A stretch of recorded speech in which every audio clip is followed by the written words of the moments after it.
Dr. Margaret Heffernan has established herself nationally and internationally through her spotlight on reducing the public health disparities that vulnerable First Nations and migrant women experience. Margaret's sustained success as an activist has led to building respectful, reciprocal relationships with diverse communities.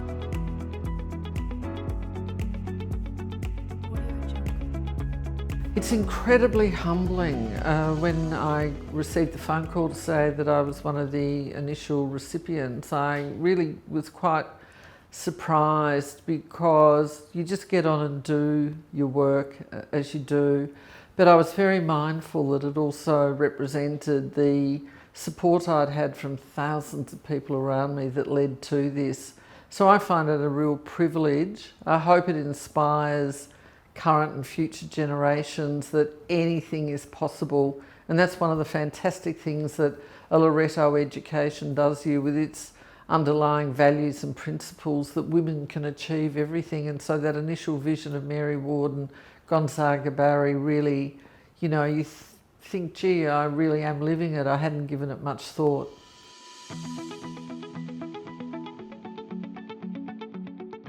So I graduated from Marymount, as it was known then, Loreto College, in 1970, and obviously the career pathways back then weren't as wide and broad as they are for women today. And so I went teaching. It wasn't my first choice, but because of circumstances, and by the age of 29 I'd achieved significant roles in that, and I was very curious about the corporate world, and I had this vision that I was going to be one of these corporate leaders and break the glass ceiling. But then in my mid-30s, I had a cancer diagnosis, and that exposed me to many of the inequities in cancer infrastructure, cancer conditions at the time. And so my initial body of work was to go and redress a lot of that inequity. And so I did some major projects that led to the rebuilding of the Royal Women's Hospital Cancer Ward in Melbourne, the establishment of the National Centre for Gynecological Cancers in Canberra. It led to me authoring a book and whatever.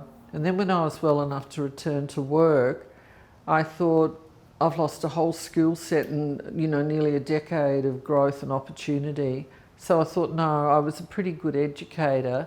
And so then I was invited by RMIT, where I was studying at the time. I'd gone back to study, to come in and tutor, and that then led to long-term employment. And I thought, I need a PhD if I'm going to have any credibility. And I did that in the women's health sector around the cervical cancer vaccine, and particularly looking at how we're going to communicate this very complex science and this vaccine to Indigenous communities in the Northern Territory and Victoria, and also migrant women, because as we know, knowledge is power, and how are they going to make informed decisions? And so from that big body of work, that then led me into working currently with the Horn of African migrants in Melbourne around that vaccine, and more recently around COVID-19 messaging. So it's just been the most enormous privilege to go and work with people in places that I never had ever dreamed back in 1970.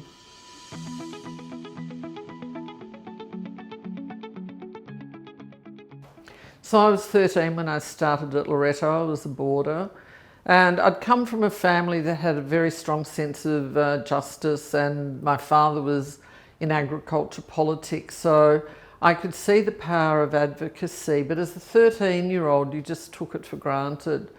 We'd always had a strong sense of civic duty as a family, and when I came down to Loreto, I was just inspired by the most remarkable group of women who'd been delegated pretty well to raise us through our adolescent years. And they were highly talented. I mean, you've got Karina Flardy, for example, who was an international concert pianist. You had Denise Demarchelier, multilingual, all these really vibrant, dynamic women who joined Loreto. And with the Loreto education, there was never any sense that we would be diminished in our future. And what they did very beautifully was build in us the self-confidence, the self-belief that whatever path you chose in life, it was important So they were breaking down those barriers of status by your role or your wealth or whatever, that everybody had a really important part to play in society. And in time, all of us would do great. Now, at that time, I had not envisioned that in my mid-30s I would be in a cancer ward, quite unwell, and the path that I would take from there. But what that had also stimulated into me was the critical thinking, that inquiring mind, that curiosity, and start questioning, why are some people in society more privileged or disadvantaged than others, and what part can I play in helping redress that? And so it was that broad education, very holistic. It was almost like finishing school. As boarders on a Wednesday night, we'd be presented with a huge box of cutlery and all the nappy, and they were training us, if we were, hostesses or into the corporate world, how to conduct ourselves. It was ballroom dancing. It wasn't just sitting in your desks learning the traditional subjects. So it was this holistic development of the individual. And it's very impressive when you look at what Loreto women have achieved, particularly out of Mary's Mountain, Ballarat. And I'm so delighted to have had the opportunity.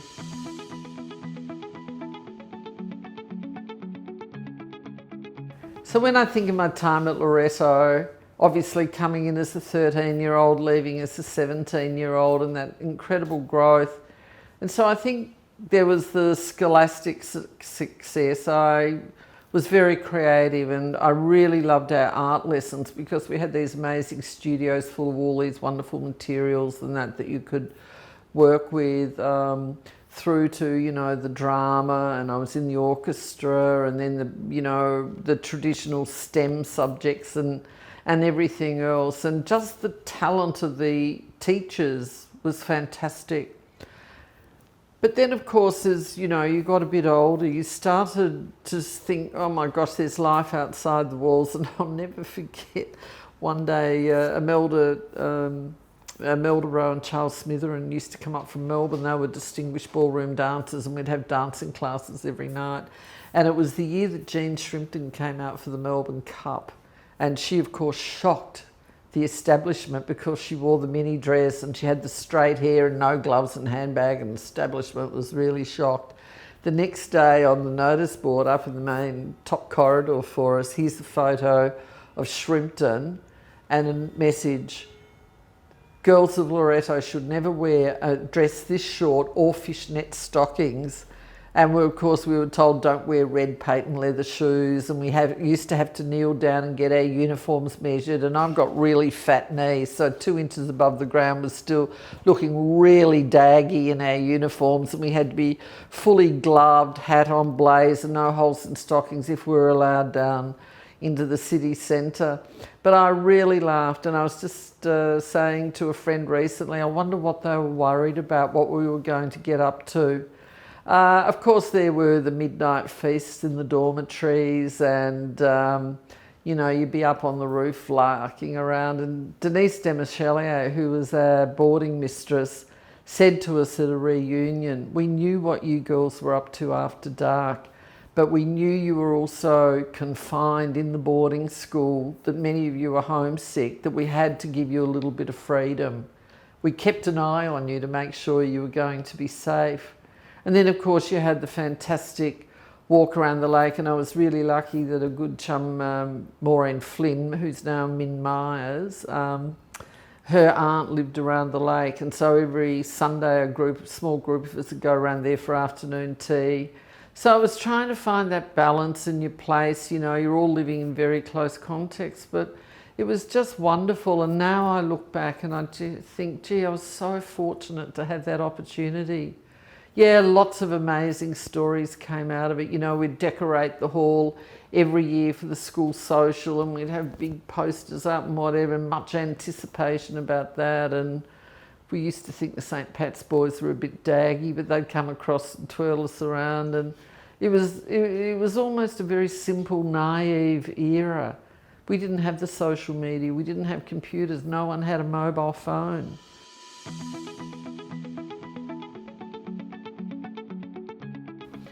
So the Women in Time Award, I think, is a really significant initiative. And even though I've been fortunate to have been recognised for my work through various awards, both at national and at university level, this award, I think, really resonates because you know the thousands of alumni that are out there all doing amazing things. And I think it sends a message very strongly to the current group of students that what you do does matter, that Loreto is really proud of your achievements, because you can imagine the nurturing, the education of young women, and then what is a Loreto graduate going to look like. And we all get on with our lives. You go and do things and you don't think much about them, and then all of a sudden this award, someone's saying what you've done significant. It's been an inspiration, it's had big impact. And so all my work has been around translation of knowledge into tangible, practical things communities can use. I think it's a really important award for women to aspire to. I'm certainly going to be very proudly showing it in my home to everyone who enters. I feel a big responsibility now that I can inspire and influence others.